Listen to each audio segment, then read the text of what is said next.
Assalamualaikum warahmatullahi wabarakatuh. Diskusi masalah perguruan tinggi yang berkualitas ini bukan hanya terjadi pada masa awal ajaran baru. Untuk Indonesia, jumlah sarjana berkisar 6% dari penduduknya. Ini menjadikan sarjana sebagai cita-cita yang banyak diidam-idamkan oleh masyarakat untuk meningkatkan strata sosial maupun ekonominya meningkat lebih tinggi. Berbicara masalah perguruan tinggi, ini tidak lepas dari kualitas perguruan tinggi itu sendiri yang menghasilkan para sarjana-sarjana yang mampu diperhitungkan di kelas dunia. Kita ketahui pemeringkatan, perengkengan universitas perguruan tinggi di dunia ini itu sangat berpengaruh terhadap bagaimana daya minat para masyarakat, para pelajar untuk belajar di sana. Sehingga peringkat suatu perguruan tinggi ini sangat diperhitungkan. Makanya oleh para ahli untuk memberikan peringkat pada suatu perguruan tinggi ini, mereka melihat dari rasio peminat terhadap kapasitas yang dimiliki oleh perguruan tinggi itu sendiri.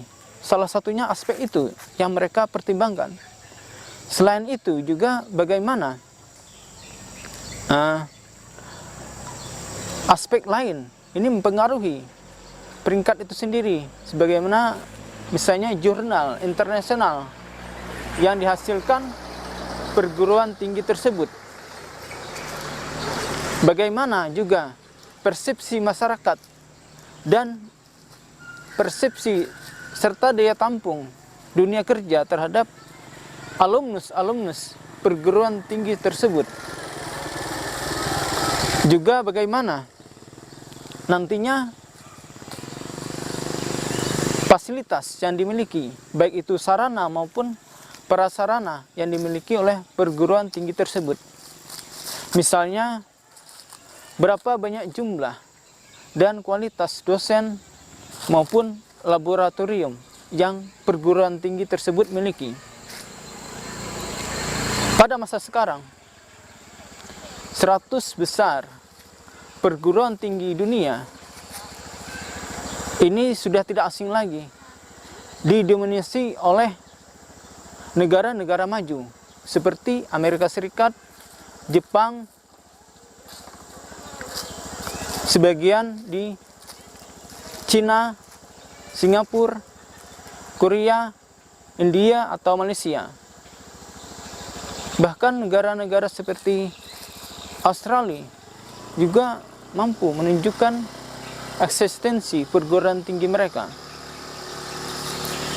Kalau kita berkaca pada sejarah kejayaan Islam 1000 tahun yang lalu, ini luar biasa sekali.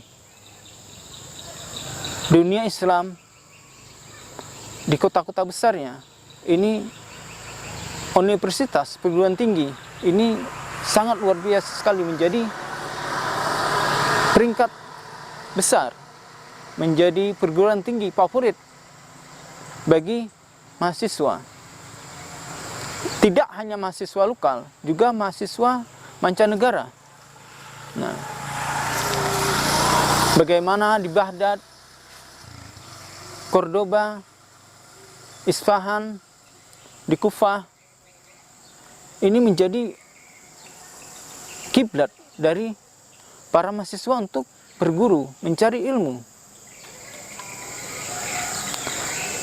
Kalau di luar daulah Islam, dunia Islam, ini hanya sebagian kecil. Misalnya di Konstantinopel, di Kaifeng, Cina, maupun di Nalanda, India. Bagaimana 1000 tahun yang lalu di dunia Eropa Barat, itu bahkan perguruan tinggi belum ada. Hanya ada satu yang didirikan oleh Plato. Dan itu pun sekarang pada awal abad milenial itu sudah tinggal sejarah. Amerika Serikat bagaimana? Benua Amerika saja belum ditemukan. Sahabat inspirasi peradaban yang dirahmati oleh Allah SWT, berkaca dari sini, kita bagaimana peradaban Islam itu menjadi sumber ilmu pengetahuan bagi dunia barat ketika awal-awal mereka muncul pada awal abad ke-11, 12 dan seterusnya.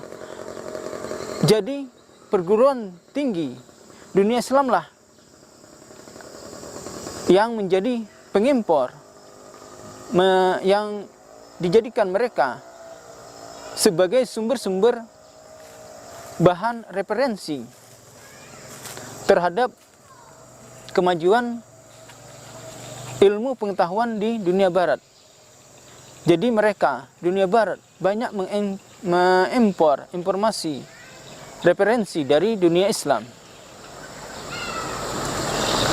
Kita ketahui, sahabat inspirasi, bagaimana salah satu perguruan tinggi terkemuka yang masih eksis sampai sekarang, yaitu Al-Azhar. Bagaimana menjadi sumber di sana, sumber ilmu pengetahuan hukum Islam, bahasa Arab, astronomi, filsafat, bahkan ilmu logika atau matematika. Sayang sekali zaman sekarang sudah tergeser dengan referensi, khususnya untuk teknologi, khususnya untuk pengetahuan-pengetahuan yang berkenaan dengan sains. Ini sudah diadopsi, sudah dikuasai oleh dunia barat, sehingga kiblat untuk pengetahuan itu sekarang ke negara-negara maju. Bagaimana kita ketahui juga, dulu pada masa Rasulullah, dilanjutkan oleh para sahabat dan para khalifah, ilmu agama ini menjadi sumber pengetahuan, sehingga dihasilkanlah para ulama-ulama, mujtahid, para pejuang-pejuang, para jenderal-jenderal, mujahid, para saudagar yang dermawan, dan juga para ilmuwan yang inovatif.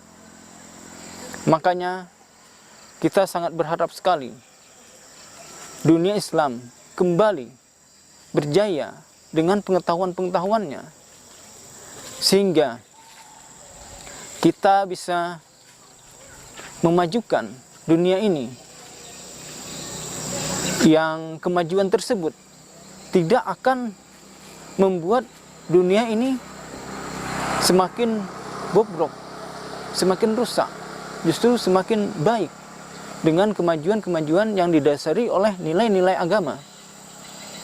Dan itu semua kita berharap semoga kembalinya nanti daulah Islam akan memajukan dunia ini kepada arah yang lebih baik.